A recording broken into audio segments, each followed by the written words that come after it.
অর্থনীতি বিশ্লেষকরা বলছেন, আর্মি চিফ জেনারেল ওয়াকারুজ্জামানের বক্তব্যের পর নড়েচড়ে বসেছেন প্রবাসীরা। ডক্টর ইউনূসের নেতৃত্বাধীন সরকারকে যেন বিপদে ফেলতে না পারে সেজন্য বিপুল রেমিটেন্স পাঠানোর উদাহরণ তৈরি করেছেন তারা। ফেব্রুয়ারির শেষ 2 দিন বাংলাদেশের 53 বছরের ইতিহাস ভেঙে দিয়েছেন প্রবাসীরা। তারা সরকারকে আস্থায় নিতে, অর্থনীতির চাকা সচল রাখতে এরকম বিরল উদ্যোগ গ্রহণ করেছেন। সদ্য গত হওয়া ফেব্রুয়ারি মাসে দেশে এসেছে 252 কোটি 80 লাখ মার্কিন ডলারের রেমিটেন্স বা প্রবাসী আয়।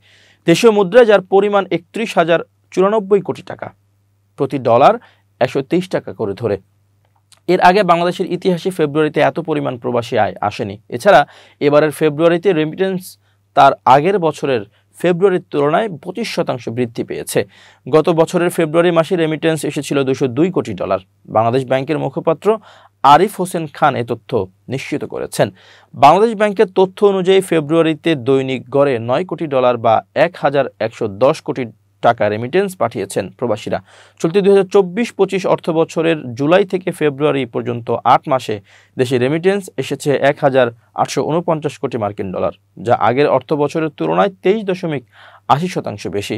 আগের অর্থ বছরের একই সময়ে রেমিটেন্স এসেছিল 1493 কোটি 50 লাখ মার্কিন ডলার। চলতি 2024-25 অর্থ বছরের জুলাইয়ে রেমিটেন্স এসেছে 191 কোটি 37 লাখ 70 হাজার ডলার। আগস্টে এসেছে 222 কোটি 13 লাখ 20 হাজার মার্কিন ডলার।